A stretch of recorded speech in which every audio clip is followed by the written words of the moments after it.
Just like you can write Julia, Python, MATLAB, or R scripts, you can write scripts that have command line syntax. These are called shell or bash scripts. You'll most likely use one of these scripts to start jobs on SuperCloud. Let's open up a new file called resetexamples.sh. I'm using the Emacs text editor to do this. You should use the editor that you're most comfortable with. All shell scripts need to start with the same line. # exclamation point /bin/bash. This looks like a comment, but it's not. The # exclamation point is sometimes called a shebang and points to the interpreter for the file and instructs how the file should be executed. In this case, it's saying that this file should be interpreted to run as a bash script. The Linux operating system doesn't use the file extension, in this case the .sh, to determine how to open or run a file like it does in Mac or Windows. This line is how it determines how to run an executable file like a bash script. Next, let's add a comment. These all start with the # or pound symbol. We'll describe what this script does in our comment.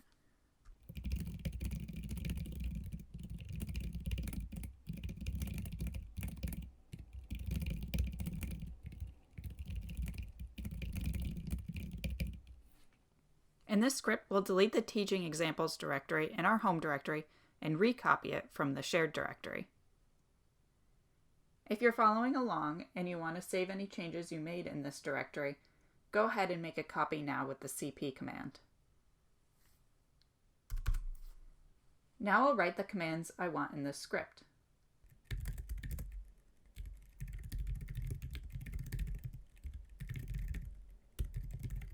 This first line deletes the teaching examples in my home directory.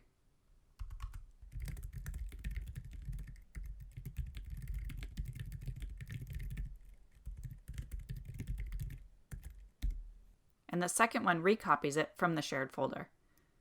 Remember, the dot means to put it in the location where I'm running the command. I'll add in some lines that print out what the script is doing as well. For that, we'll use the echo command, which works like a print statement.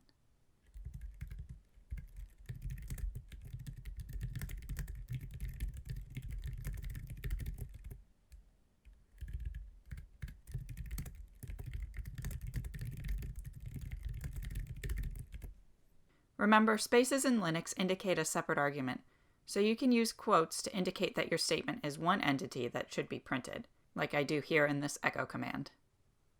Remember, in Emacs, we can save by running Ctrl+C. Press Y to save. Before I run the script, I'll look at the timestamp of the teaching examples directory that I have so I can check that it's been replaced after I run my script. I'm going to run ls-l to do that. Now I'll type bash resetexamples.sh and run it. Looking at the timestamp again, on the teaching examples directory, I can see that it's been replaced. Now if I just ran this using the bash command, what was the point of writing the shebang bin bash at the top of the script? I can actually run these scripts by typing either the absolute or relative path of the script, like this.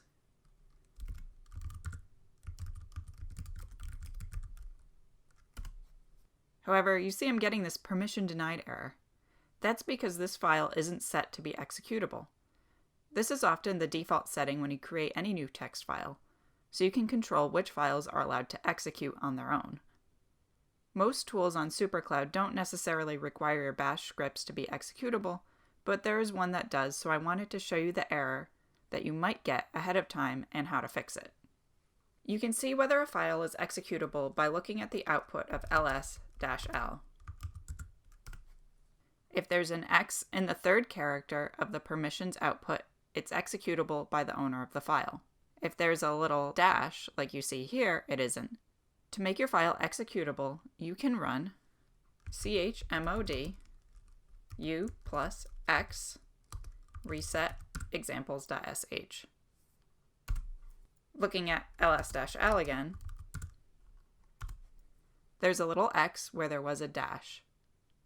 Now we can run /resetexamples.sh and it'll run without a problem.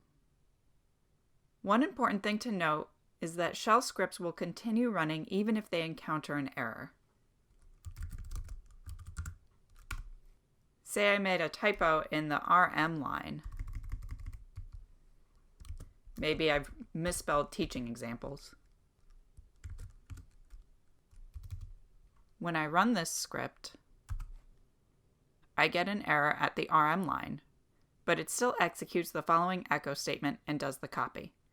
This can sometimes cause unexpected errors, so it's something to look out for. In this case, if I'd made an error removing the directory, when I recopy it, any files that I added will still be there.